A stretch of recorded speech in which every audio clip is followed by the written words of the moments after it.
صحیح طریقے سے نماز پڑھانا ہو تو پڑھاؤ، ورنہ اپنا کوئی دوسرا انتظام کر لے گا۔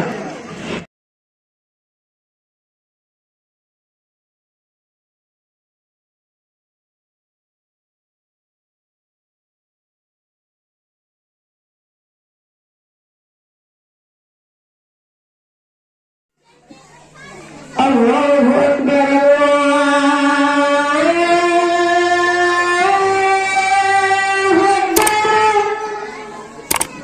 اللہ اکبر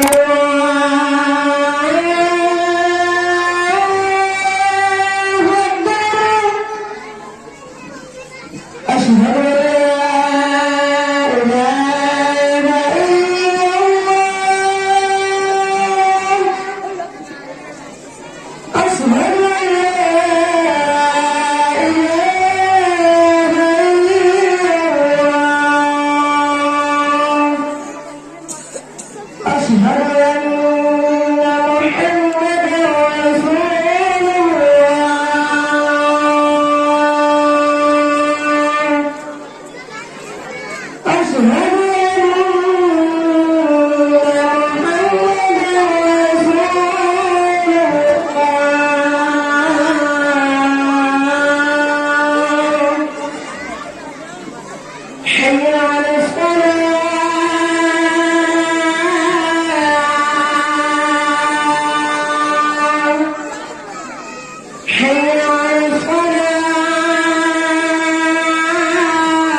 روایت کا وقت ہو گیا، ابھی تک امام صاحب آئے نہیں۔ مہاجر صاحب کہا گئے امام صاحب حاجی جی ظہر نماز کے بعد کچھ پریشان حالے سے آنے کو مسجد کے ذمہ داروں کو بغیر بتائے چلے جاتے ہیں۔ حاجی جی دیکھیے آگے امام صاحب، رکیے امام صاحب، آپ کو جماعت کا ٹائم معلوم نہیں؟ حاجی جی معلوم ہے، 2 منٹ لیٹ ہوا ہوں۔ 2 منٹ کیوں لیٹ ہو؟ جب جماعت کا ٹائم 7:15 پر ہے تو آپ 7:17 پر کیوں آئے؟ آپ کو پابندی کا ذرہ برابر بھی فکر نہیں، یہاں لوگوں کے پاس ٹائم نہیں ہے، بڑی مشکل سے نماز کے لیے ٹائم نکال کر آتے ہیں، اس میں آپ لوگ کبھی جماعت لیٹ میں کھڑی کرتے ہیں، کبھی دعا لمبی کرتے ہیں، کبھی نماز بھی لمبی کر دیتے ہیں، یہ کیا تماشا بنا رکھا ہے؟ صحیح طریقے سے نماز پڑھانا ہو تو پڑھاؤ، ورنہ اپنا کوئی دوسرا انتظام کر لے گا۔ ارے حاجی جی رکیے، آپ نے تو ایک بھی مسئلہ نہیں پوچھا کہ امام صاحب اتنا لیٹ کیوں ہوئے؟ بس امام صاحب کے آتے ہی برسنے لگے، ایسا معلوم ہو رہا ہے آپ نے امام نہیں بلکہ مزدور رکھا ہے۔ بتائیے امام صاحب اتنا لیٹ کیوں ہوئے؟ جی میرے والدہ کی طبیعت ناساز ہے، ان کو ہاسپٹل میں ایڈمٹ کرنے میں دیر ہو گئی۔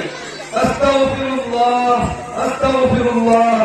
سن لیا حاجی جی، اس وجہ سے دیر ہوئے امام صاحب، اور لیٹ بھی ہوئے صرف اور صرف 2 منٹ۔ آپ لوگوں کے دلوں میں امام کا ادب اور احترام نہیں ہے، آپ لوگ امام کو امام سمجھ کر نہیں رکھتے بلکہ اس کو مزدور سمجھ کر رکھتے ہیں۔ 2000 روپے مہینے تنخواہ دے کر امام کو سمجھتے کہ ہم نے خرید لیا ہے۔